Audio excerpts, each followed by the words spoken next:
शाहीन की कप्तानी खतरे में, बाबर आजम से पीसीबी के राब्ते।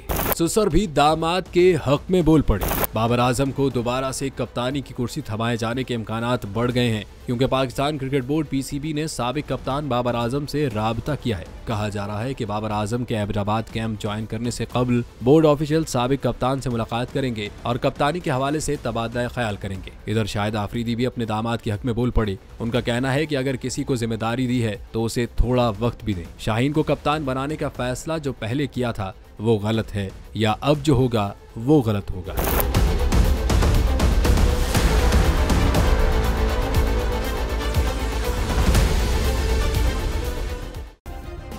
सब्सक्राइब करें और बेल दबाएं ताकि कोई खबर रह न जाए।